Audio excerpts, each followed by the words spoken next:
Okay, we had a lot of side discussion, but let's ask Al.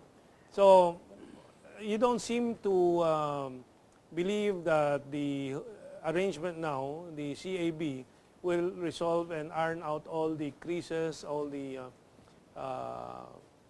conflicts and tensions. Well, first of all, Mentong, we from Mindanao, Muslims, Christians, Lumans, want peace. This has been elusive to us. No? So whatever is the approach towards that direction, we'll support it. Unfortunately, under this administration, not all the stakeholders have been involved. It is not inclusive.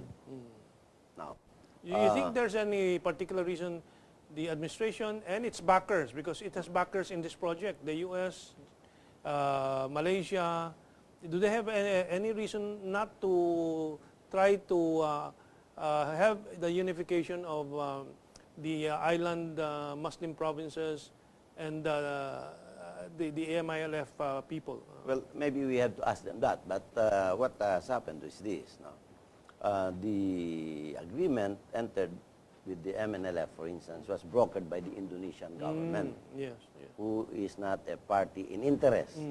This agreement is brokered by Malaysia, which is a party in interest, because we have still the standing claim to Sabah. Yes. Now, why bring in a mediator who has a standing, interest, in interest And in a this conflict issue? of interest. Conflict of of interest. Oh. Now, and so you have this being frowned upon by especially the Tausug. Now, how could, for instance, our brothers in the mainland govern us and tap our resources, particularly the oil? You know, we have this is an oily issue, Oily as I put issue, it. You know, And we have the lightly. foreign oligopoly behind the Okay. scene. So the problem is, can they govern the Sulu, Tawi-Tawi, Basilan, the Zamboanga, nearby environs to that area?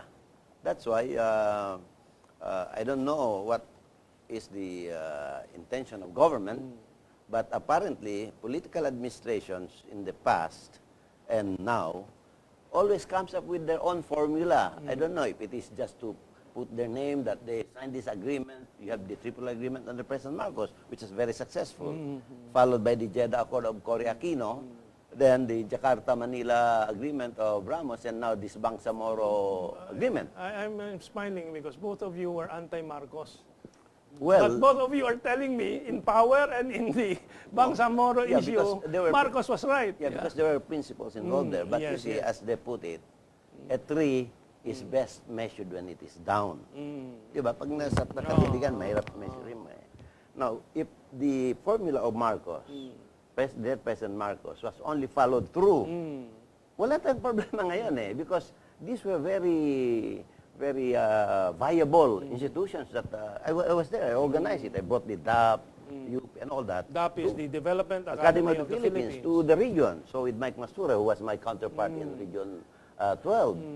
Very vibrant, and all government officials, both local and national, were involved here. So this should have been followed through, and now, amend the Constitution. The Constitution is not the Bible. Okay. It's not the Quran or the Bible of the Christians.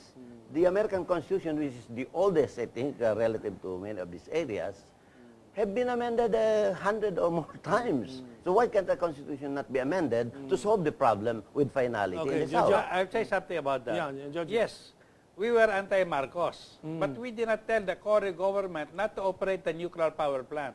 That was the root of all the problem. If that nuclear plant was operated, wala sana tayong problema ngayon. We were paying billions and billions for something that we were not using. That bankrupted our country. So, tama yung aming kwan. We wanted democracy, but we did not want also the government to waste all that nuclear power plant that was designed to answer the problems of this country of ours. Well, Instead, we lost a lot of money. I think our ideal is still true democracy Yes. for Mindanao, for the entire country, Yeah, but there were- even in our power issues. A real democracy, not What we now have is plutocracy. You know, it was sabotaged by the people of in the power industry because they knew that if the nuclear power plant worked, Yeah. then that will be the end of the business of everybody else. There will So, be more than sufficient power. Sufficient, There will and be some surplus. there will be nobody in the generation business. Now, after destroying the chances of this country of ours by stopping that nuclear plant, they want now to control everything. Because had it not been stopped, there would have been no people like these people running the industry business. So how do we now solve this problem? We have maybe 10 minutes. Let's try to solve the future of the country. Let's try to fix the future of the country. Mentong, I want to mention in your program for the first time, when I first visited Chairman Nur Miswari, well, he was in exile in Jeddah. I had a long talk with him from early evening to early morning. This was my first time to talk to him. I said, why did you not accept the formula of President Marcos? I was executive director. It was a very effective mechanism. And he agreed to some extent. And what he said was, I did not know him that well, you know. So, hindi siya masyadong komportable, no?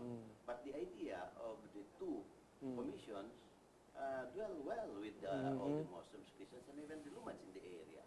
Now, as I said, if we pursued this, we could now, by this time, have two federal states. Okay. One for the island provinces of the south and the landlocked. Now, This is the Maguindanao area. And it's not late in the day. As I said, the Constitution is not the Bible. Let's amend it. Now, those who are not in favor of amending the Constitution in terms of giving federalism to this country have their own vested interest, whether it's political, economic, or whatever. We'll fix your mic, we'll fix your mic. So I go to Jojo. So Jojo, anong gagawin natin to solve these problems? Let me just say, we and you in particular are doing a great job of telling the people the truth. So people learn, people understand. Yes. So that's a positive step. But there is that political level. How do we solve that? The first step is to educate first ERC. Because I'm afraid that ERC, in the beginning, did not know what that business was all about. How can that be? If you're the energy regulatory Hindi nila commission. alam na the DU was always 3 steps ahead of them. Distribution utilities. That the DUs, the distribution utilities, could manipulate anything and they will not even know. Like systems laws can be manipulated. Like this WSM was purely manipulated. It just became too much. They got so careless that it broke the camel's back. But if they did it a little bit slowly, it would not have been noticed. Now they are trying to repair it, by the way. By making it dahan-dahan lang. Pero nahuli na sila. Alam na ito ng ERC. Alam na ng ERC ang racket ng Meralco. Alam na ng mga bagong ERC ang racket ng mga Lalaban ba sila? traditional na nandiyan pa ngayon sa ERC. Alam na ng bagong commissioner, salamat sa iyo. Oh, yes. Pero okay. sila ba lalaban? Ikaw lumalaban? Sila ba? Lumalaban ako. Will they give up their 100,000 peso monthly salary? That's why I noticed that they like me to attend. Okay. Sabi nila kasi kung wala ka doon, walang oposisyon. So that Okay. I see that as a positive thing. Okay. Because otherwise, they will not be encouraging me. In other Hinahanap nila ako pag mayroong mga ganito. In other words, may good intention sila and they're still Because playing their tactics in order to achieve the old something. commissioners were corrupt, okay? Yeah, There's still one there that slept. But Sino? Si anyway, Dukot? Yeah, but anyway, Baka- raise the Don't number. worry. Okay. The pork barrel issue will take care of her. But these commissioners can only act on what the rank and file are. It is the remnants of the mafia and the rank and file that is still dictating. Okay, Or that presenting like this, for example. This, I asked, whose idea was this amending? Was it the, bakit kayo ba ang nag-idea nito? This is a hindi daw. pro-Meralco resolution. So hindi daw, hindi sila. They don't know, di ba? They don't know. They didn't answer me. Okay, sige. Who else? Anyway, so that is the summary, ano?